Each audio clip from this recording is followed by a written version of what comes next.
everyone. Again, I am Nelson. I'm Aquarium Manager at San Antonio Zoo. I wanted to talk to you a little bit about basic aquarium husbandry and a couple tips and tricks. Mostly when we're shooting these videos, people do ask questions asking us about how we maintain some of our tanks. And I thought opportunity, since we're all at home, to share some of this knowledge. You guys can pretty up your tanks, make them look good, bring them to that next level. First thing I want to talk about are water changes. In your homes, you should be doing your water changes at least once a month. People ask me what's involved with a water change. There's a couple things. First, you want to be able to remove a lot of the organics from your aquarium. Something that we do. Well, I'll come back to this in a second. I skipped a step. Can I have my and blade? What we want to do is we want to scrub our aquariums. We want to get all that algae off of our glass. There's a couple tools that we use. It's the most simplest, but it's one of my favorite, is our scrub brushes. These are amazing for scrubbing tanks. You just got to be careful because they are different variety brushes for different tanks. So in an all glass tank, you can use the harder brushes. In an acrylic tank, you want to use the softer white pads. We also have, for more stubborn algae, aquarium blades. So we have the metal blades, we have the felt. These are more for acrylic tanks, and then we also have the plastic blades. Well, there's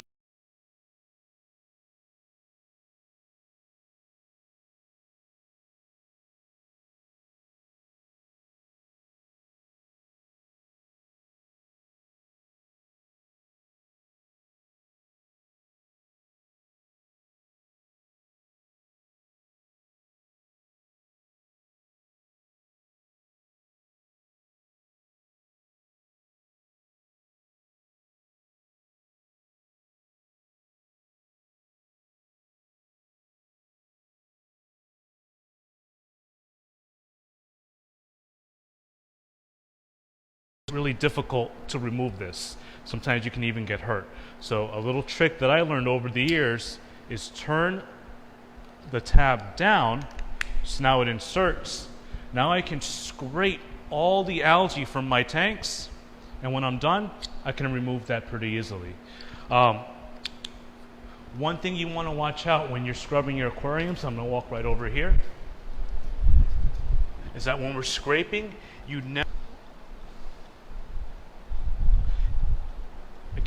never want to scrape too close to the edge. In the corner of your tanks, you have a silicone seal. These seals, their lifespan is about 10 years. If you are cutting into it with your blade, you're going to shorten that lifespan. Your tank will leak. You will have problems. So always try to stay away from the silicone seals with the metal scrapers. You want to use the scrubber pads. That'll safely clean the edges of your tank. Another device we like to use in the aquarium are our mag floats. These are awesome in between your tank servicings. You can have these in your tank. You see it's a little magnet. It grabs on, and I can actually hit little spots around my aquarium. It's perfect when you have your dinner parties and you want to have your friends over and you want to have an immaculate tank. So you have your little scrubby. Can't go too fast, but you get as much of that stuff off as you can to give you a nice polished look. Another tip about these, never, and I'm going to do it, and I'm going to show you guys why you don't do this. Don't clean the sand with your scrubber. What's going to happen is you're actually going to get sand trapped in between your pads. And as you're cleaning, that's going to scratch up your tanks. Same thing with the scrubber pads. If you get too close to the bottom and you get sand or grit in here, you're going to want to shake them off before you continue. Because again, if I scrub down here and I come up, we're going to see there are little pieces of sand and grit. So to get that off, I just remove my float, let it float to the surface, and I re-engage it. There it is. And the grid is gone. So again, when you're servicing your aquariums, you want to get as much of that algae off as possible. You want that algae to be floating around the water column. And then that, here, if you want to hand me the siphon, is when you get your siphon.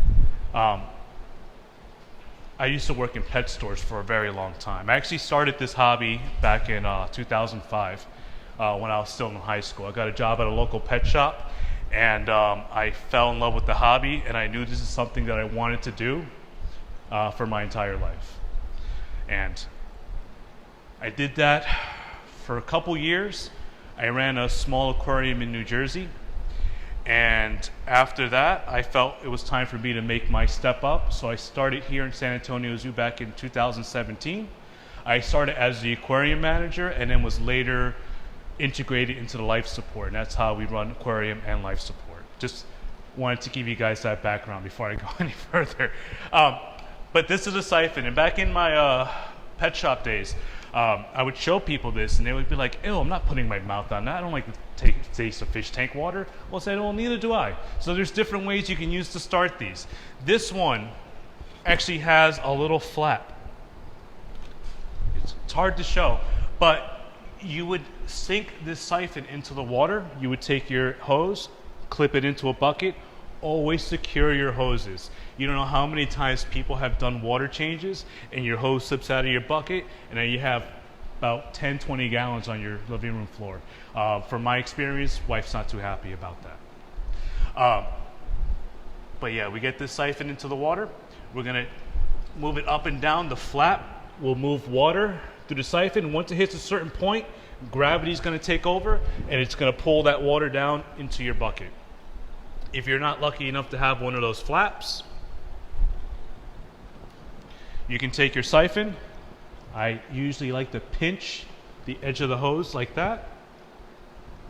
I fill my siphon with water. I let the hose, the tubing, fill up. I put my siphon back in. Once I release this end into my bucket and secure it, again, gravity will take over.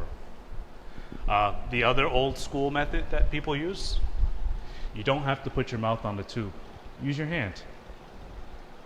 Seal, suck, and it takes a lot of practice. You're gonna have a lot of mouthful of water sometimes, but eventually you'll get to the point where you don't swallow a gallon of water, and you'll start your siphon, secure it to your bucket. Now when you're siphoning, a lot of people just kind of hit little random spots. That is the wrong method. After you're done siphoning your tank, if you can take your blades and swoop the gravel, if you see the cloud, a black cloud or a brown cloud, you didn't do a very good job. You're leaving a ton of organics behind. In those organics, there's going to be viruses, bacteria, other pathogens that can make your fish sick. The best way to keep your fish healthy is to remove as much of those organics as possible. You're going to pick a corner, and you're going to pull that media up. Once you get high enough, before you start sucking it out, pinch your hose, move on to the next spot. And you're going to continue moving in a little grid until you get your entire tank bottom cleaned out and get all those organics removed. Yes. Go ahead and let all of the people that have just joined over the last few minutes know what we're doing. We are doing aquarium tips and tricks. Again, like I said in the beginning, when we do these videos, people ask us, how do we keep our tanks looking so good? These are some of the things that I've picked up during my entire career. And again, I started back in 2005 in a small local pet shop back in New Jersey. And I knew that I loved this hobby, and I continue with it. Now I'm the aquarium and life support manager here at San Antonio Zoo, and I want to share some of this knowledge with you guys because I love the aquarium hobby, and I want to see it continue going on for a long time. And ask questions. If you guys have any questions during this, You can ask, I'll pause what I'm talking about, I'll answer your questions, and then we'll resume our presentation. But again, now we're done with the siphoning. Here, I'm going to hand that to you. Now, in a reef tank, it's not too important to get below these rocks, but let's say in a freshwater aquarium, eventually a ton of waste does build up back there.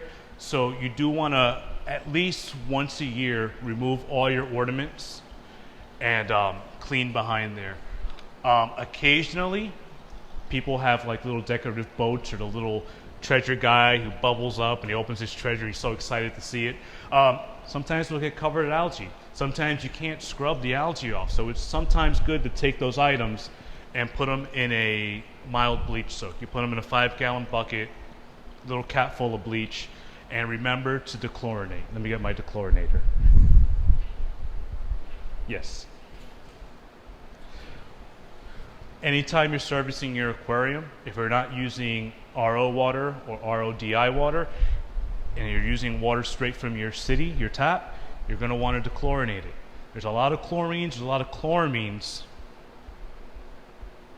in the water supply here in Texas. Back home in New Jersey, there wasn't a ton of chloramines. I could do a water change, add water to my tank, my fish were fine. Here in Texas, different story. Always dechlorinate. I don't want to shout out brands here, but this one is amazing. One small capful, the chlorinate's about 50 gallons of water. So this stuff is super concentrated. Do you have any more questions that popped up? Yes. Quentin would like to know what your favorite types of tanks are. I love my cichlids. I love my cichlid tanks. Doesn't matter what kind, South American, African. I love cichlids. I love freshwater. I love reef tanks. The initial cost alone to starting a reef tank is what kind of shies me away from them, doing them personally at home. But I do know a lot about them. I love running them. But again, for simplicity, freshwater tanks all the way. Maria would like to know what your best tips for beginners are. Best tips for beginners. So I was going to get into that later in my presentation. The best tips I have is start at your local fish stores. Those people are going to have the most and the best knowledge for you. Big box stores, they have their place in our hobby. They're a great place to pick up some supplies. Sometimes they have sales on fish tanks. Can't beat it. But generally, you want to support your local fish stores.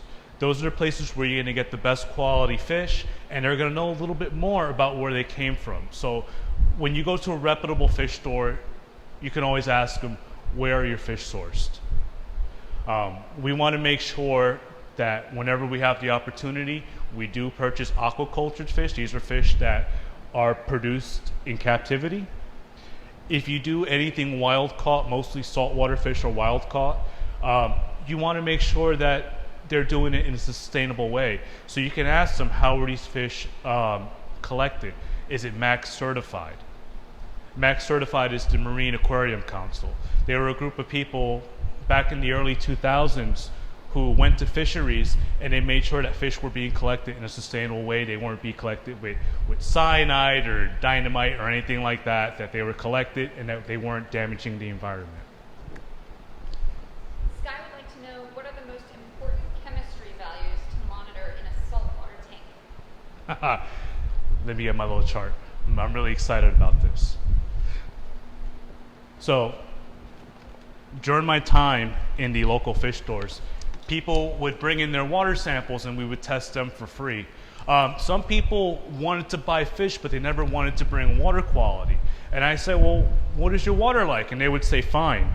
And I didn't know fine was a water parameter until I saw this chart. pH, ammonia, nitrite, everyone told me fine. Apparently they were using this chart.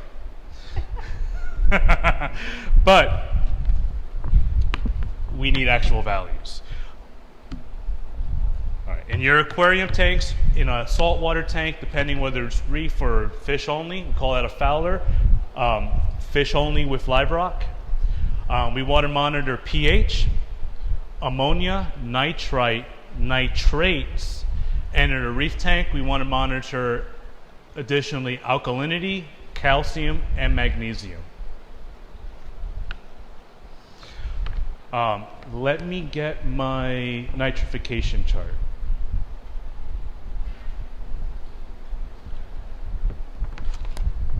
It should be behind,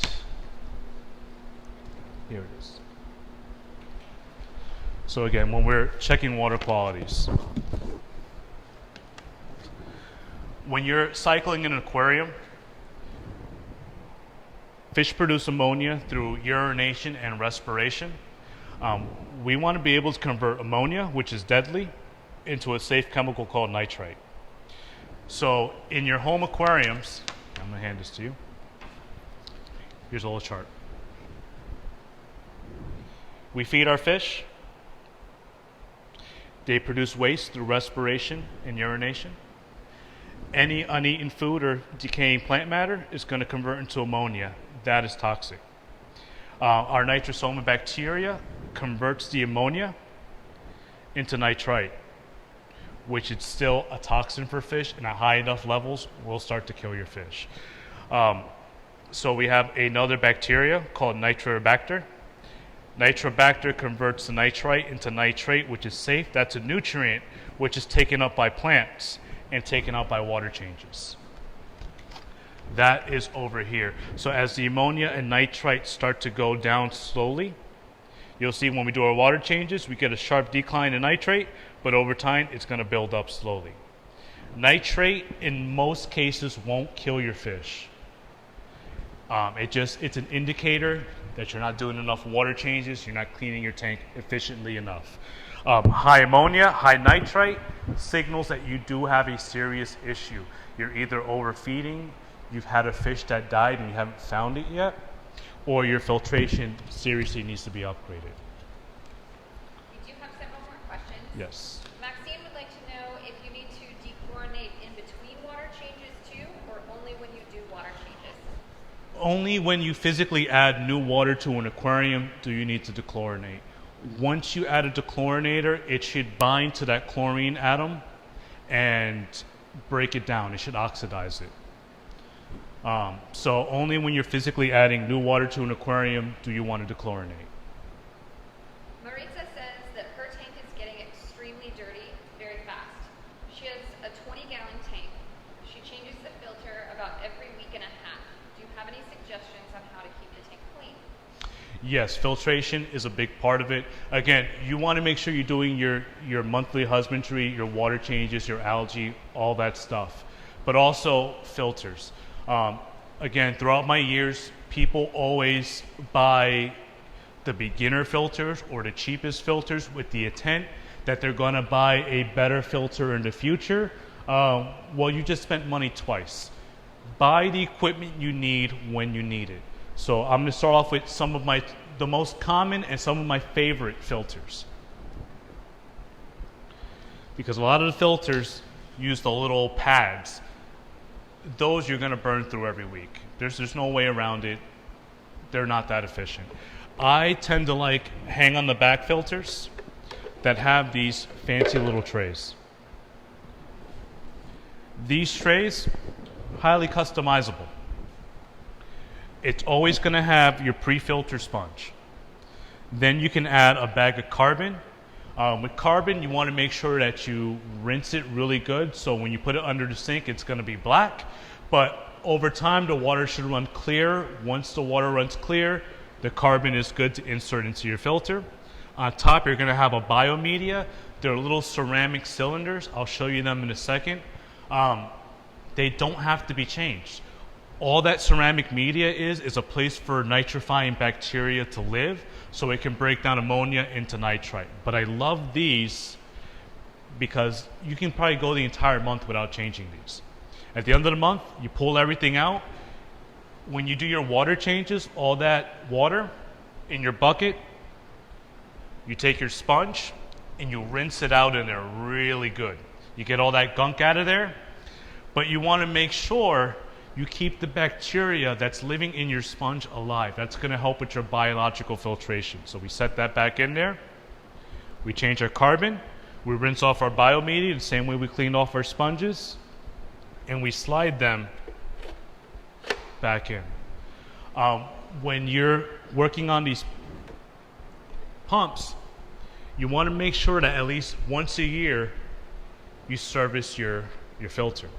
How you do that is you remove it from your system. So I'm going to take the intake out. You're going to empty this out, so you make sure you don't back siphon all over your living room floor and your wife gets mad at you. This is really cool. Filter, twist, and it pops right out. The impeller, this is what moves the water in your tank, should slide right out. You're going to take a little toothbrush and you're going to clean this magnet. You're also going to clean inside the motor. A little wet. You'll get a lot of biofilm in this little motor, and it'll stop your impeller from spinning, stopping your filter from working. You go to a big box store and they say, hey, your filter's busted, you're going to have to buy a new one. You don't. Clean your filters once a year. Clean your motors once a year, and you'll be fine. Same thing, just reverse those steps. Pop in sideways, close click, we are done, we're sealed. To be safe, fill up with water, make sure no water's leaking out of your motor. Again, you don't want to have a bad time, you don't want to make your wife mad. She won't let you have as many fish tanks. Another very popular filter are canisters. Again, these are great. Again, really fast. To maintenance, this is a Fluval 306. I believe this is one of the more updated models. To clean these out, release your motor head. You're going to want to remove this impeller plate. That comes right out. Here's your impeller. You want to be really careful. Right here, this is a ceramic shaft. If you break that shaft, your impeller is going to vibrate and it's going to get jammed. It won't operate. This is made to keep the impeller stable. Anyway, so we slide this right out. There we go.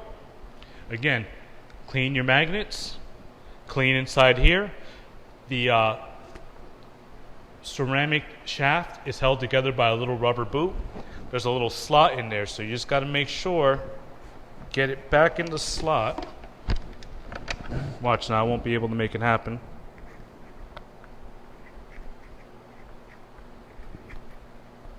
There it is. Click it in. After you cleaned your impeller magnet, you'll hear it's going to slide right into place.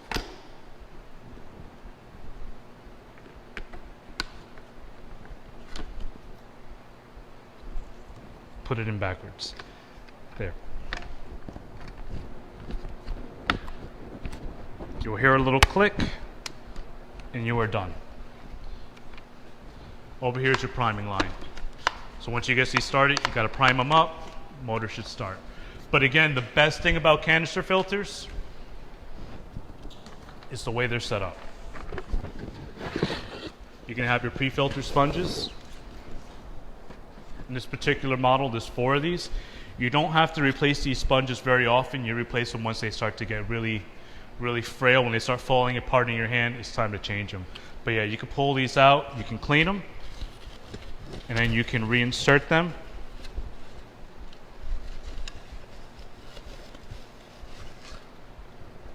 Slide them right back into place. And then we have our 3 compartment chambers. So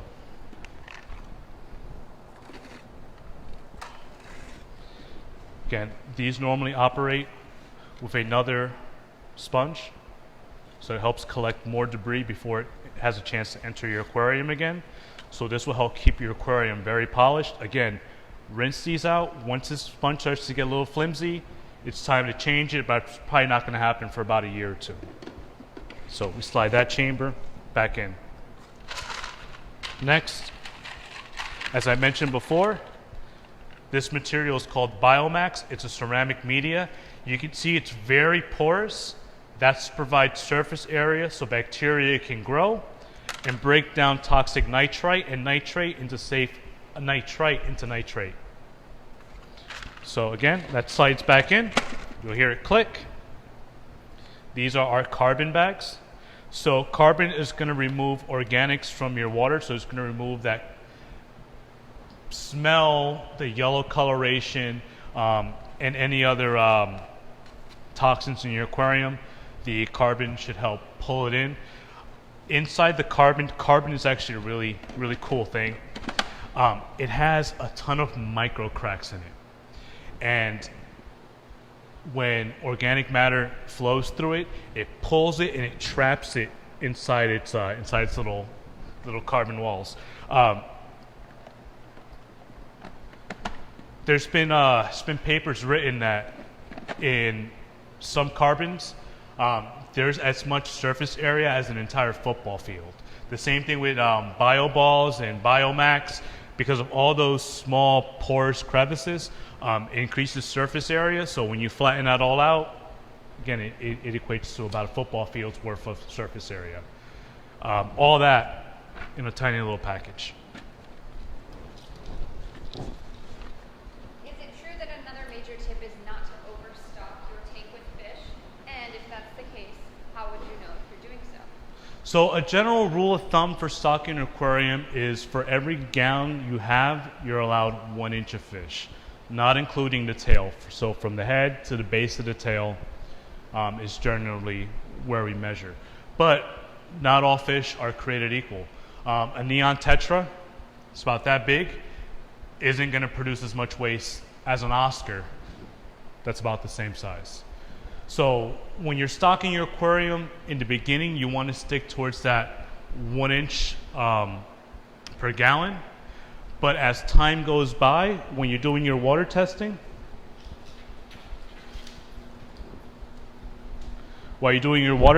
you'll notice these levels. If your nitrate is starting to go on the incline, your tank might be slightly overstocked. Nitrates around 40 ppm is pretty normal in most aquariums. 60 for more heavily stocked tanks. 120, your tank is overstocked. You're going to have to either purchase a bigger aquarium or more aquariums. I prefer either or. More aquariums the better. But yeah, once you see your nitrates spiking, once you see your ammonia, your nitrites spiking, and you can't control it through your average monthly water changes, if you're doing water changes every 2 weeks to maintain these levels, your tank is overstocked. Again, you're going to have to consider purchasing a larger aquarium or losing some fish, moving some fish out to a different aquarium. Any other questions? Are there any types of fish that you would say for beginners you would recommend or avoid? Yes. I actually built this little field guide for some of my aquarists. But when you're starting your first aquarium, there's some fish you want to avoid and some fish that you might want to consider depending on whether you want a more community-based tank or a more aggressive tank. Again, not all fish are built equally. Some fish can actually ride a cycle, so that process where your ammonia is rising, your nitrite is rising and converting to nitrate. Fish like black skirt tetras. Underneath are the Serpe tetra.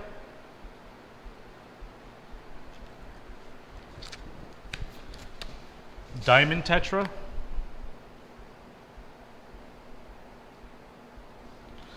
What else do we have? Red-eye tetra. There's a theme here.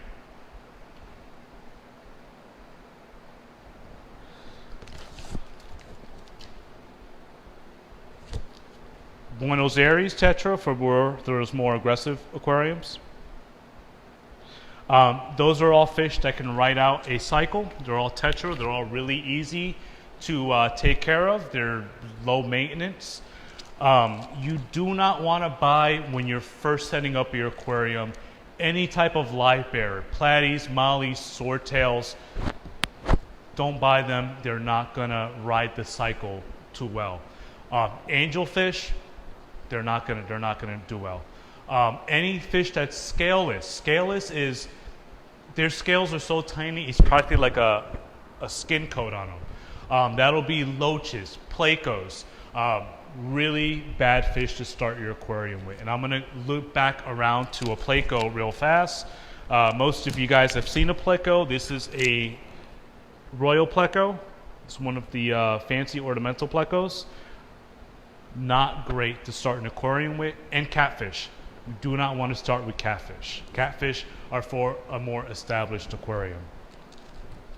But those are some fish that you would like to start with.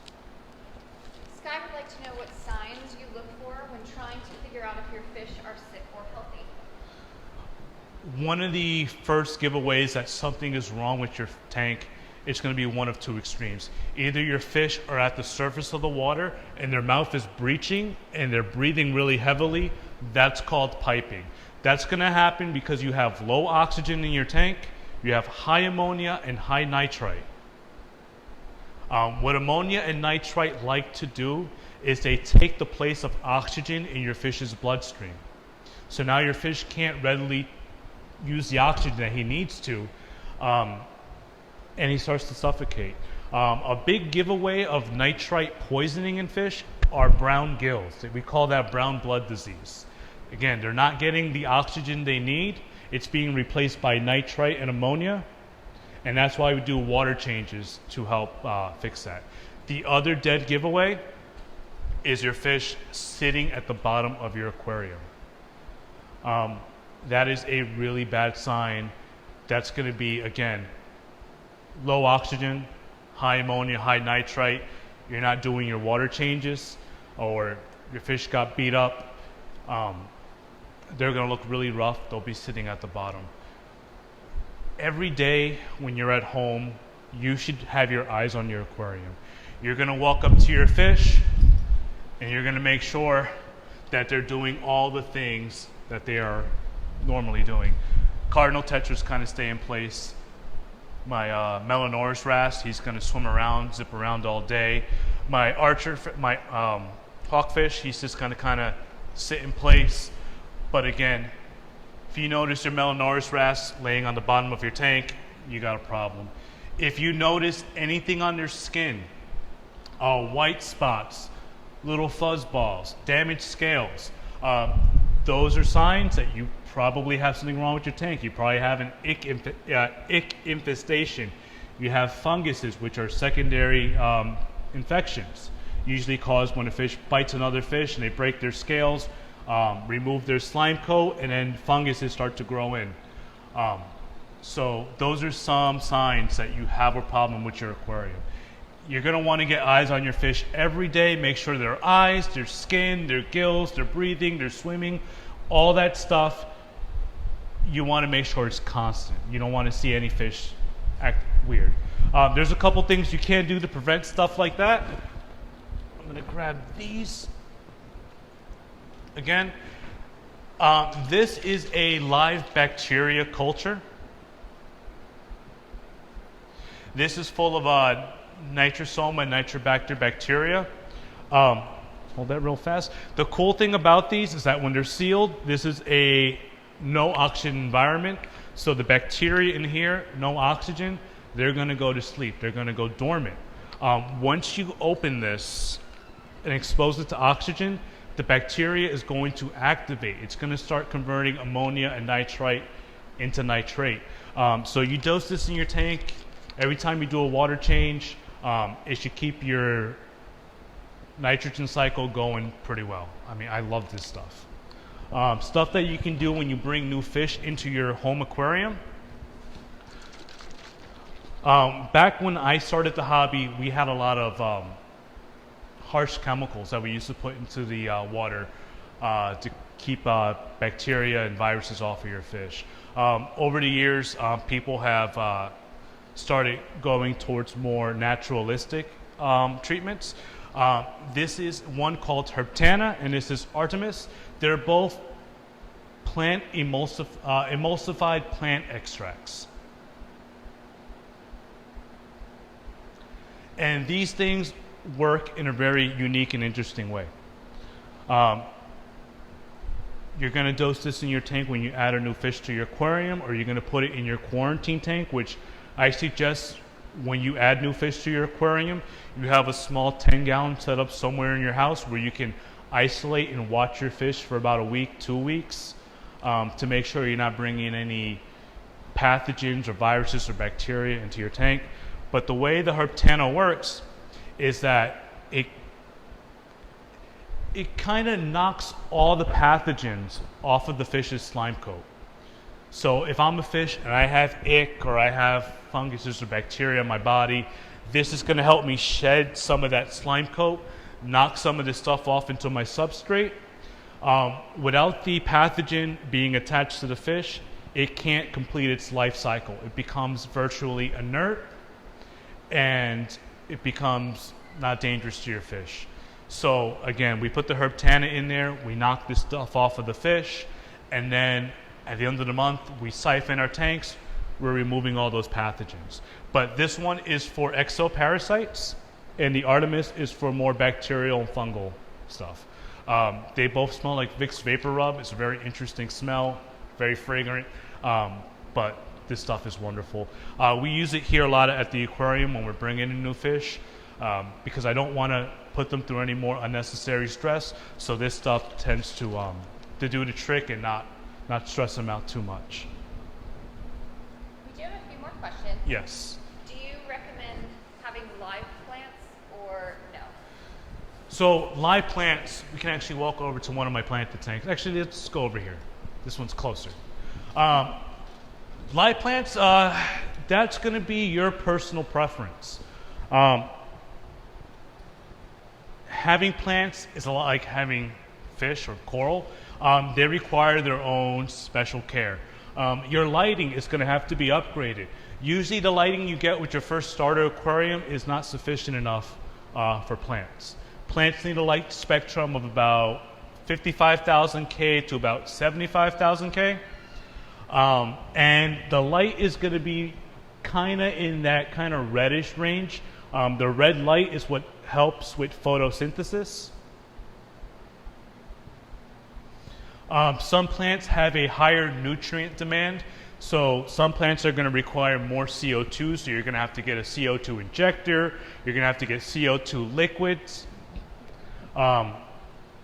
If you have red plants, you're going to need an iron supplement to get that red coloration in your plants. There's also amino acids for plants. What else is there? Flourish, that's a chemical from C-Chem.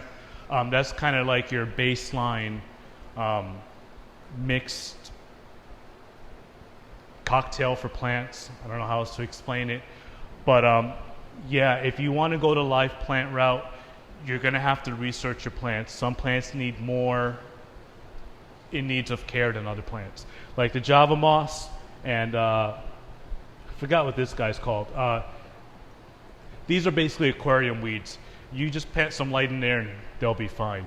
But stuff like my Amazon swords over here, let's take a quick walk.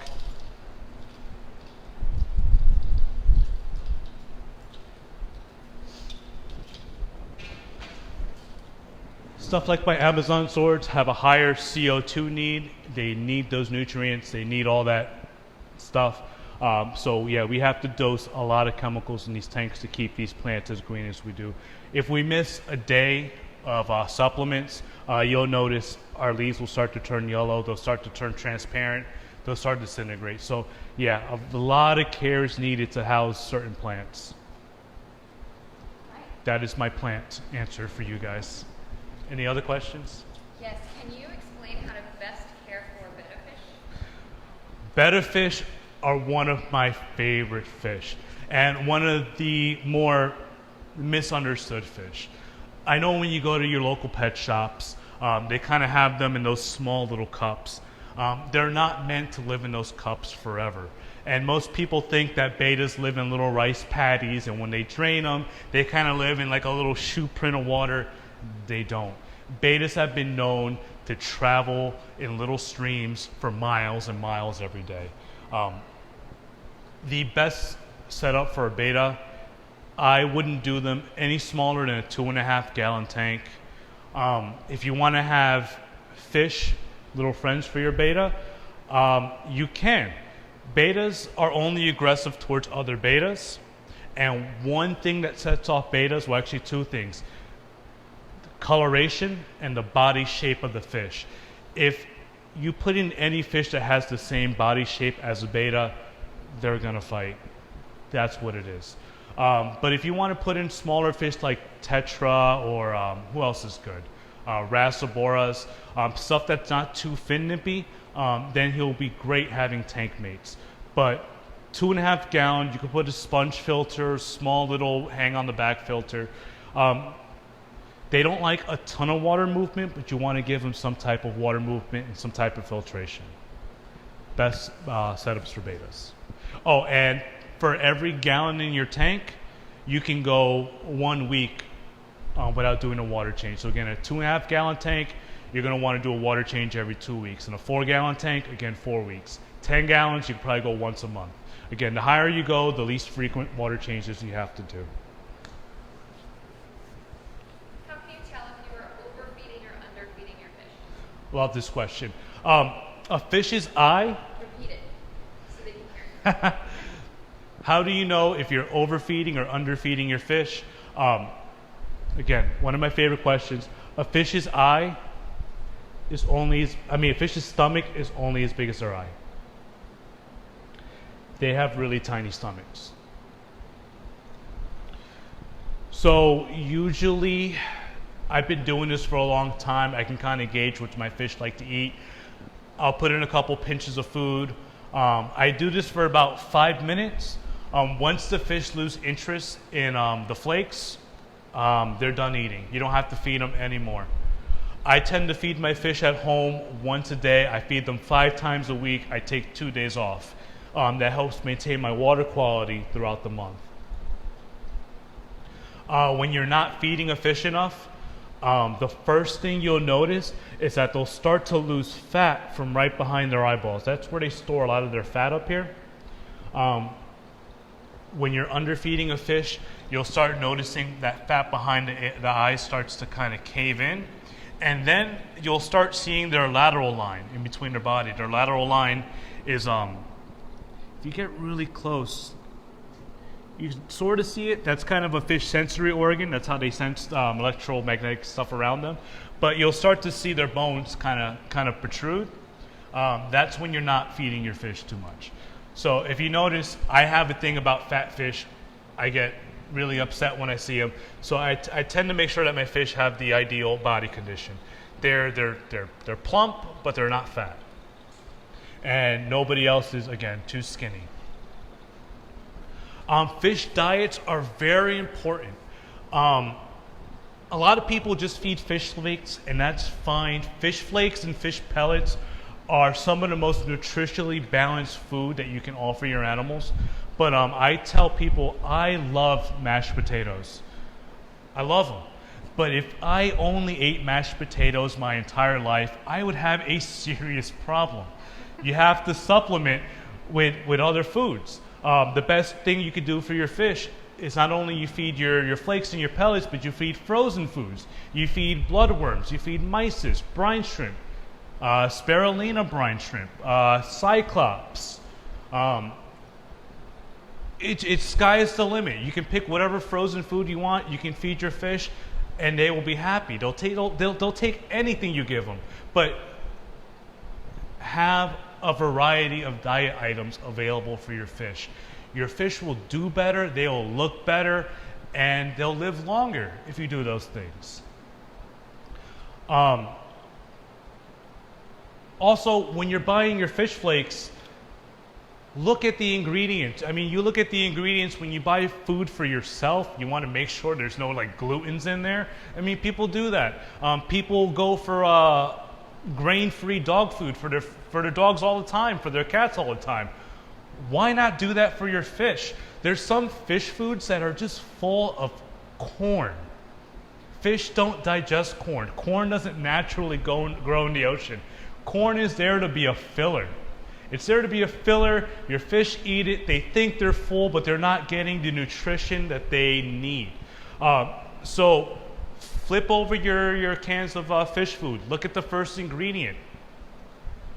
If it's not a protein, if it's not like a fish meal or a krill meal, if it's not an algae-based diet, look for one that is. And your fish will thank you for it. I really love talking about this stuff. Here at the aquarium, our fish, we feed them standard fish flakes. We feed them algae fish flakes, algae wafers. They get different types of pellet food from 2 different companies. We do from Pisces Energetic. We do the PE pellets. We do a lot of New Life Spectrum stuff. They're a wonderful fish brand. We feed tons of frozen food, so bloodworms, again, spirulina brine shrimp. If you're going to buy brine shrimp for your fish, get it enriched with spirulina. What's it going to hurt? It's an extra nutrient. Brine shrimp are mostly shell, so having that spirulina in there, it adds to their diet variety. We feed Malaysian shrimp. We feed fresh clams. Sometimes we do the whole clam. Sometimes we do clam in the shell, depending on who we want to feed. We feed chopped up silverside to a lot of our predatory fish. Capelin is just a bigger fish. There used to be a time where we used to feed shrimp and we used to feed squid. Those are good dietary options, but I feel that the squid is more like popcorn. Fish love it. They don't say no. But it tends to make them really fat. So we tend to not feed them so much of that stuff. But again, yeah, diet. Very important for your fish. Any other questions? Let me see. What else do I want to talk about for today? It's important to have a quarantine tank for new fish. It is very important to have a quarantine tank. At home, I have about 4 tanks that are used for quarantine, because at home, again, I don't get enough with these fish tanks here. I mean, there's over 175,000 gallons right now. I have 20 tanks at home. My wife, again, thrilled. But I have 4 tanks. I have a saltwater quarantine. I have fresh water for low pH fish. I have a quarantine for high pH fish, and then I have a tank that I use to house my fish that are sick. So if I notice them injured or have a bacterial or fungal infection or even ick, if I catch it early enough, I can remove the fish, put them in my quarantine, and sometimes I'll run a copper treatment to help them out. But yeah, if you do have the space and the opportunity to set up a quarantine tank, do it. And when you're setting up a quarantine tank, it needs to be a semi-sterile environment. So that means you're not going to set it up like you set up a normal fish tank. You're not going to do the sand or the gravel. You're not going to have a ton of rocks or a ton of plants in there. It's just going to be a glass box, maybe a couple PVC pipes in there so they can hide and feel comfortable. Again, you don't want to put a fish in a situation where he's going to be under stress, because if he's already immune compromised, the added stress is just going to make him worse. You want to make these fish feel comfortable. But then you give them the Herptana, you give them copper treatments, or the other stuff, what's that stuff called? Nitrofurazone, it's antibacterial stuff. But that's where you do that kind of stuff. You want to try to limit treatments on your entire tank as much as possible.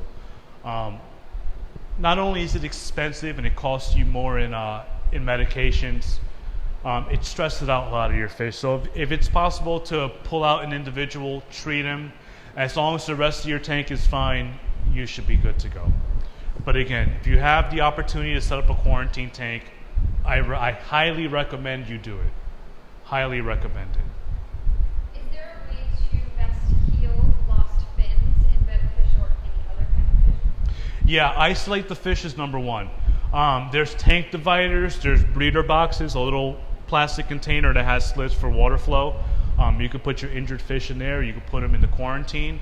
There are additives you could put in there. I know one is called Stress Coat. There's aloe in there. It helps regenerate slime coat and helps regenerate fins. Fins will grow back to a point. If you have a couple nips in there, usually those come back, they fill and they're just fine. But if the damage goes close to the body, like close to the his caudal fin, like close to his body, that won't regenerate. So I dealt with a situation a couple weeks ago where someone had an aggressive fish, and they didn't know what to do with it. He kept beating up their fish, and they didn't know. You're going to want to isolate something like that. You're going to want to pull that fish. Again, if you have good relationships with your local fish stores, if you can't manage the aggression, and when I say manage the aggression, when you're doing your water changes, change up the your decorations and move them around. The fish are going to be more occupied with setting up new territories as opposed to bullying other fish. If you add a whole bunch of new fish in, and now you just disturb the pecking order of your fish is going to have to reassert his dominance. So he is going to pick on stuff. He is going to chase him. He is going to nip. He is going to bite. That's normal. But if your fish is drilling other fish and causing bodily injury or even killing your fish, it might be time for you to move this fish onto another aquarium. Or if you have those relationships with your local fish stores, you can bring them in and they will gladly take them. They probably won't give you anything for it, but they can rehome the fish for you. And that'll help keep the dynamic of your fish tank peaceful. Do you notice that there's any difference in furniture design, like sand versus pebbles or plants versus coral? That's all going to be a preference for you. One thing I do not recommend, do not buy marbles for your fish tank. Do not buy marble substrates. Do not buy glass beads as substrates. They have poor surface area. I dealt with a gentleman about 5 years ago who he just couldn't get his tank. He couldn't get any fish to survive. And he kept asking, what's the problem? I go, you got a bunch of marbles down there. So what I had to do, I had to help him in stages. I had to move all his marbles to one side of the tank and start slowly adding in coarser gravel. Because even though this had poor surface area, it still had bacteria. And I had to bring that stuff in till eventually when I got to this corner, I was able to remove those marbles, add in his new substrate, his tank thrived. But when it comes to substrate, that's your choice. Sand, if it's too fine like a sugar sand, sometimes when you're cleaning your tank, you'll kick up too much. It'll get sucked up into your filter, and that sand actually grinds your impeller down. You'll notice a lot of scoring on your impeller, and then your impeller is going to move unevenly, and it might get jammed. So sand is your preference. I mean, if that's your preference, that's something you have to watch out for. Black sand that people put in their saltwater aquariums is slightly magnetic. So when you're cleaning your tanks with your MagnaFloats, that sand sticks to your magnet and it doesn't come off when you try to remove it. So again, as you're scrubbing, you're scratching your tank, leaving a bunch of micro scratches. And it might not be apparent to you today, but when that algae starts to grow in, you're going to notice a bunch of green streaks going to your tank, and there's no amount of scrubbing that's going to remove those. That's when you're going to need the aquarium blades or the fine pads to take that stuff out. But again, my preference when setting up a tank that's not a reef tank, I like coarser, heavier gravels so they stay at the bottom and they don't disrupt stuff in my tank. If you can do natural stuff, rock work, wood, do that, but again, know your fish. If you add certain types of rock to a fish that likes low pH and soft water, if you add a piece of limestone, it's going to increase that pH and cause a stressful environment for your fish. Same thing if you add a bunch of driftwood to a tank that they normally like hard water, it's going to bring that pH down, again causing stress to your fish because they're not used to that acid type water. All preference. Do you recommend getting algae eaters for freshwater tanks?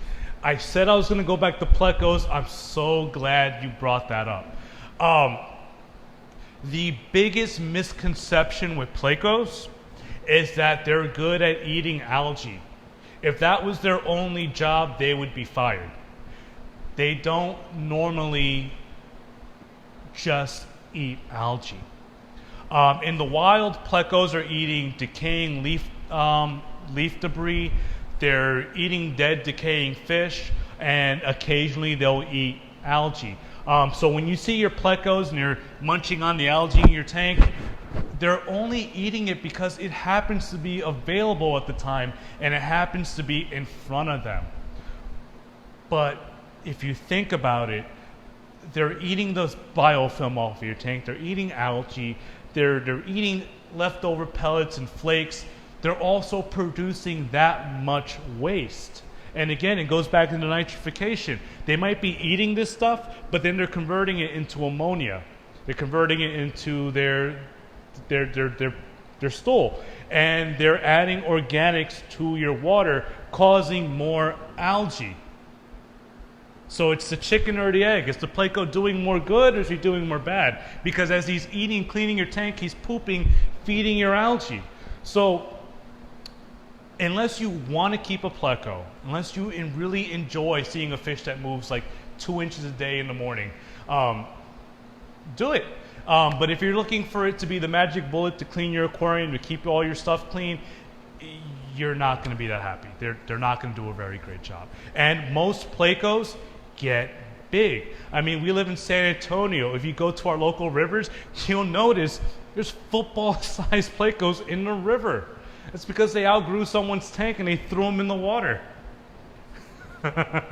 they threw them in the water and now they're reproducing. I mean, I've been fishing in these local rivers and I've come across Pleco nests or little holes in the banks, the river banks. And when you poke them, the Pleco shoots out. But then a couple minutes later, the Pleco comes in, squeezes back into his little carport, and will continue to flush water over her eggs because they're breeding, they're reproducing, and they can actually live here in San Antonio. So again, if you don't need a Pleco, don't buy a Pleco. There's other fish, other animals you can get to do the job better than a Pleco. We have a mono plant shrimp. We have regular shrimp. They're ornamental. They come in blue, red, yellow, all that stuff. Siamese flying foxes, and there's another one that I can't think of right now, but much better algae eaters. How do you remove nerite eggs from aquarium decorations? Oh, nerite eggs. Yes. So for those who don't know what a nerite is, it's a brackish water snail. I actually might have a few over here.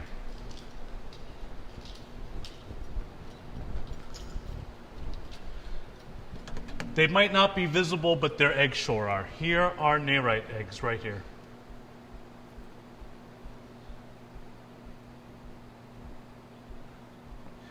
Nerite snails, they're very good at eating algae, but the one thing they do is that they leave eggs everywhere. Here's more eggs right here. So when they're on the glass, we hit them with our metal scraper blades. If they're on ornaments, you can probably get them off by doing a vinegar soak.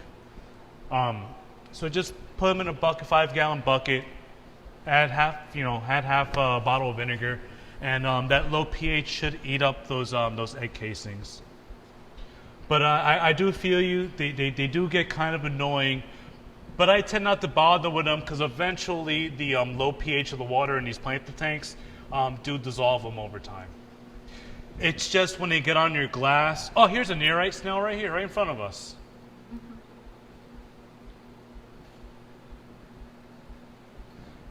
If you can kind of go on the side or on top, you can see they have a really, really unique pattern on their shells. They kind of got a spiral design. But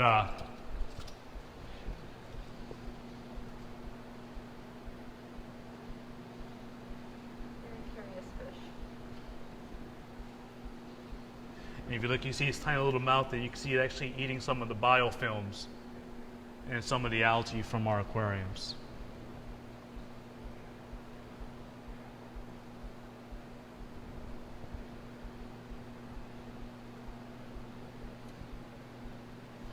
But the thing about nearite eggs is that they only hatch in a brackish water or a marine type system. So in the freshwater aquarium, they'll never hatch. So you don't have to worry about them overproducing. Other pest snails like trumpet snails or ram's horns, that's a different ball game. They'll leave a big clutch of eggs and they'll just continue to grow and populate and cause you a ton of issue. They'll jam up your filters. They'll produce so much waste, and they're just really not nice to look at. So yeah, when you have Malaysian trumpet snails or the ram's horns, the best thing to do is trap them. I usually put like a plastic Coca-Cola bottle in my tank. I throw some algae wafers in there. I leave it there at night. They crawl into the bottle, and then I scoop them out in the morning. Kind of trap them and get rid of them.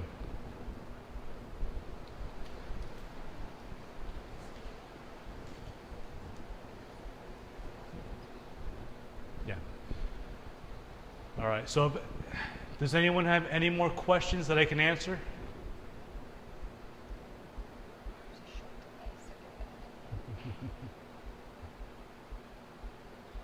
We did have a question for you to repeat your answer on live plants and if they're necessary. They are not necessary. That is your preference. If you want to keep live plants, again, that's going to be up to you and the type of aquarium and the look that you're looking for. So if you want to have plants, again, research your plants. Don't just go to the store and be like that one, because they all have different needs. They all have different lighting needs. Again, Amazon swords require a ton of micronutrients, so we have to supplement them every day. We have to give them CO2. If you don't, you'll notice they start to get a little bit yellow, they turn transparent, and they start to die. But the Amazon swords don't require as much light as some of the other plants. They have big, broad leaves. Again, surface area. Surface area is super important in the home aquarium. They have more surface area, so they can absorb more light, so they can be kept in dimmer tanks. But really fine, small stuff, I don't think I really have anything else here that's too small. The smaller the leaf, the more light they're going to require, the more nutrients they're going to require. So again, if you want to have a planted tank, do your research and build your tank according to those plants. They need high light, give them high light. They need low light, move them down to the bottom where they're gonna be shaded a little bit. But again, plants aren't required, and it's all personal preference. Also, be mindful of your fish. Some fish will eat your plants. Cichlids love to eat plants. Plecos eat plants. So buying a pleco for a planted aquarium is just like inviting him to the salad bar. It's not going to end well. Anyway, guys, I really enjoyed doing this. I have so much fun talking about aquariums, and I love sharing this knowledge with you guys. I hope to do a part 2 to this soon, but take care, everyone.